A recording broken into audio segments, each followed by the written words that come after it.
Welcome back to the Wall Street Podcast. Glad to be here. So today we're digging into a really important Bernstein report. It's called China Next Winners, China, Pharma, and Biotech Globalization 2.0 and a Return to Basics. Came out just yesterday, September 24th, 2025. Pretty critical reading, I'd say. Okay, right. And Bernstein looked at, 30 companies?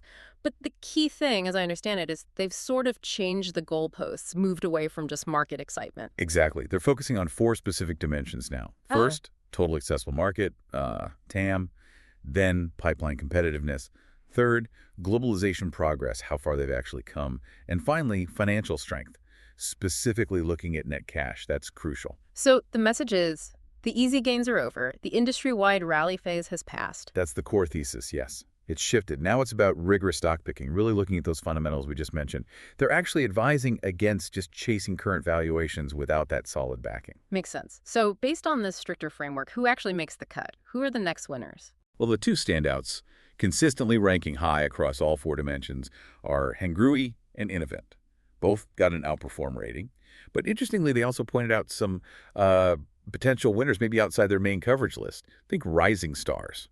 Oh, Companies like Kelun-Biotech, Duality, 3S Bio, and Biokin, they're getting noticed for, breakthrough assets and some big global deals recently. Okay, let's talk about Globalization 2.0. That's the buzzword here. We've seen Chinese firms do out-licensing deals before. How are they really showing sustainable global competitiveness now? What's different? Right. It's more than just signing a deal. It's measured in two main ways now. You still have the deal metrics, number of deals, total value, that sort of thing, TDV. But arguably more important is direct overseas market access. Running multi-region clinical trials, MRCTs, and actually showing successful global sales, a proven track record. Okay, that brings up an interesting point. Because Hungary leads in deal volume and value, right? Massive numbers there. But then you have Baron, used to be BeiGene, who's the leader in direct access, like with Brukinso's global sales. So which one is the better indicator for this Globalization 2.0? That's the critical question.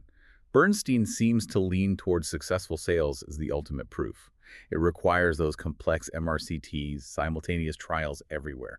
So while Hengrui's deal volume shows, let's say, R&D quality getting recognized. Beyond sales show actual commercial execution on a global scale. Exactly. That's the real test of commercial globalization, not just R&D potential. Got it. So if the focus shifts to sales performance, the R&D pipeline itself needs to be qualitatively different too, right? What makes a pipeline truly competitive today? It's not just quantity anymore. Definitely not just quantity. It's about innovation. Two key things they look for. One, the percentage of assets that are potentially first-in-class, FIC, truly novel stuff. And two, a real commitment to using novel modalities. We're talking ADCs, antibody-drug conjugates, bispecific antibodies, and also RNAi platforms. And applying those higher standards, who scores well? The ones standing out there are Hengrui again, BeiGene, Akeso, and Kelun-Biotech. They seem to be really channeling their cash into genuinely novel science. Okay, let's zero in on RNAi for a moment. That seems like a niche, rapidly going mainstream. Global leaders are hitting, $15 billion peak sales for approved therapies.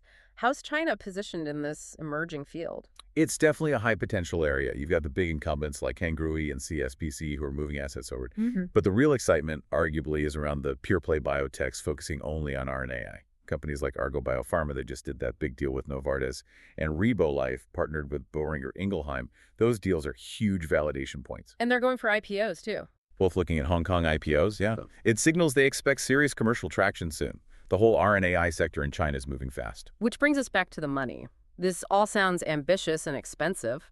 Why is that net cash position so fundamental? How does it impact, the public or patients? Because developing these advanced therapies, ADCs, bispecifics, RNAi, it's incredibly costly. You need deep pockets. Most of these top players are sitting on over $500 million in net cash. That financial strength is what funds the ability to shift R&D. And crucially, it pays for the large-scale global clinical trials needed to prove these drugs work and get them approved worldwide. So stronger balance sheets ultimately mean better, faster access to cutting-edge treatments for things like lung, breast, GI cancers, and autoimmune diseases. It translates directly to patient benefit. So, the final thought for you, the listener, is really about that conversion. We see the potential, like that $15 billion RNAi market. We see the low valuations currently in the sector. But the real challenge now is figuring out which companies can actually turn those huge cash reserves, Hengrui, with over $5 billion, for example, into sustained global commercial success. Will that cash buy them a permanent spot at the top table globally? Or just fund some very extensive experiments that don't quite pan out? That's the multi-billion-dollar question.